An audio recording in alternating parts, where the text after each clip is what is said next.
mini LED TVs, almost the same price. This is the Samsung M2EH Mini LED and this is the Lumio Vision 9 Mini LED. On paper, they look quite similar, but after using them side by side and testing them with the same content, honestly, they are very different TVs. So by the end of this video, you'll have a very clear idea of which one makes more sense for your home. Hi, I am Pooja. Welcome to ClearBuy. And just a small thing before we continue. This video is not sponsored by any brand. We bought both TVs with our own money, just like all the products we review here. And honestly, we spent a lot of time with products before making these videos. We use them, test them in different conditions, compare them with other options around the same price, and only then sit down and share what we actually experienced, both the good and the bad. Because at the end of the day, you are spending your money based on these decisions, and I don't take that lightly. So if you value honest, real world reviews like this, subscribe and become part of our ClearBuy family. I'll always do the best to help you choose the right product for your home. Before we start, Lumio is available in 55-inch and 65-inch sizes, where Samsung is available in 43 to 75 inches. The models I'm comparing today are both 55-inch models, but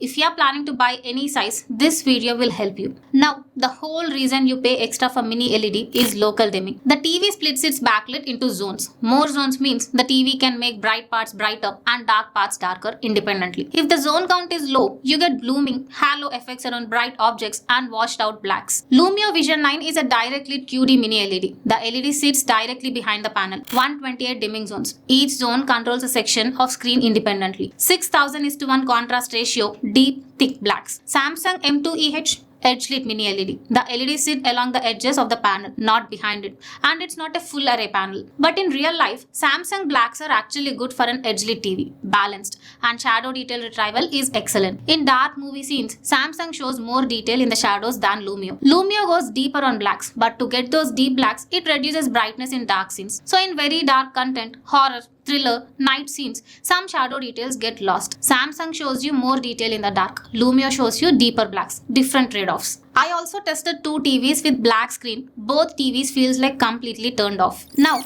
brightness. Because if you are planning this TV in a room with windows open, this matters a lot. Lumio claims 800 nits peak. On my meter, the 55-inch gave 268 nits in SDR, 374 in HDR. Samsung claims no nits figure at all. Mine measured 206 in SDR, 201 in HDR. On paper, Lumio wins. In the room, it's reverse. In daylight with normal SDR and HDR content, if you see individually, both feels enough bright. But if you check side by side, then Samsung felt a bit brighter in SDR and HDR content. But when you play Dolby Vision content here, Lumio is very bright compared to Samsung. Samsung supports HDR10 and HDR10+, no Dolby Vision. Lumio supports Dolby Vision. Most premium content on Netflix and Disney Plus Hotstar is now mastered in Dolby Vision. The same movie plays in Dolby Vision on Lumio. On Samsung, it drops to HDR10+ or basic HDR10. On color, Samsung in SDR has slight boosted greens and warms. I noticed a greenish tint in some scenes. But in HDR, Samsung's colors become rich, vibrant and well balanced. The pure color spectrum engine does a good job there.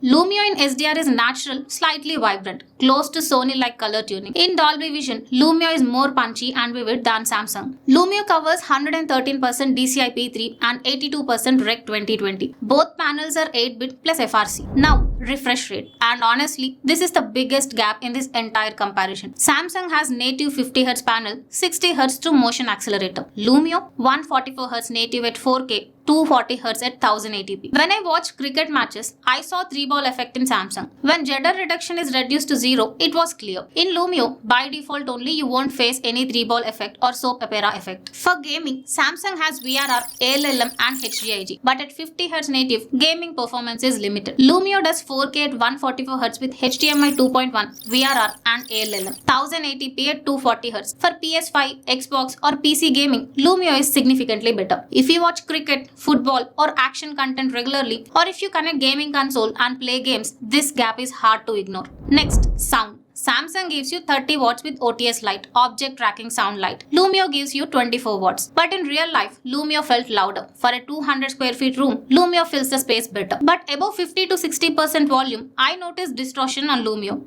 Samsung felt less loud compared to Lumio, even in amplify mode. But the overall sound quality, the tuning, the balance, the clarity, Samsung felt better. Did not observe much distortion even in maximum volumes. If you need loudness for a bigger room, Lumio wins. If you care about sound quality and balance, Samsung is more refined. Both have ERC, so both can support Dolby Atmos pass-through if you want to add a soundbar later. Before we continue, one small request. If you are finding this kind of videos useful, hit the like and hype button.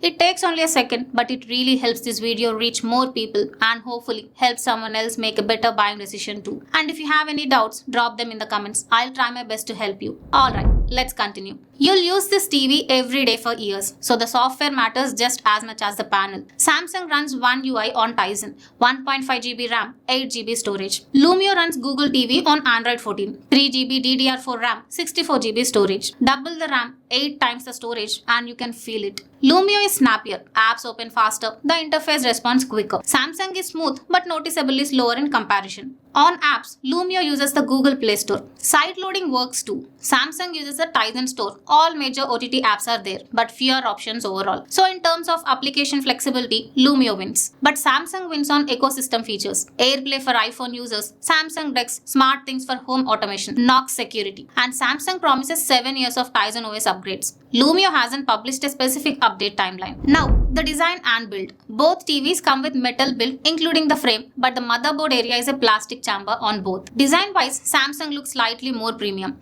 Thinner chin, clean finish. In Lumio, I noticed small panel gaps along the bottom edge. So yeah, build is almost similar on both, but design felt a bit more polished on Samsung. Coming to remotes, Samsung includes a smart Bluetooth remote with voice, good build, 2 AAA batteries. Lumio includes a Mini-On remote 2nd generation. Also Bluetooth, responsive with dedicated streaming shortcuts. Now the ports. This is where the Samsung genuinely disappointed me. 3 HDMI with EARC, 1 LAN, 1 USB 2.4. That's it. No optical out, no aux port, no USB 3.4. The Lumio gives you 3 HDMI 2.1, 1 USB 3.4 and 2 USB 2.4. Optical, aux.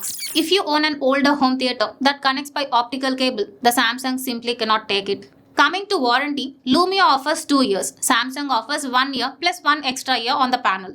So my honest take after testing both, Samsung calling this TV Mini LED is technically correct. The backlit uses smaller LED chips, but without local dimming, without Dolby Vision and with a 50Hz native panel, it's missing the features that make Mini LED genuinely worth paying for. If Samsung's brand and ecosystem matters to you, AirPlay, Dex, smart things, long-term updates, decent picture quality and sound quality, Samsung is a reasonable choice. But for picture quality, brightness, HDR, motion, gaming and raw performance, Lumio delivers more at this price. So yeah, that's been my experience with both these TVs. We put a lot of time into actually buying, using, testing and comparing these products because at the end of the day, it's your money. I just want to share what we genuinely experienced. Nothing more, nothing less. If you like the way we review products here, subscribe and become part of the ClearBuy family. It really does mean a lot to us. And if you are planning to buy either of these TVs, I have added the buying links in the description below. You won't pay anything extra, but we may earn a small commission. That support genuinely helps us buy more products, test them properly and keep making independent reviews like this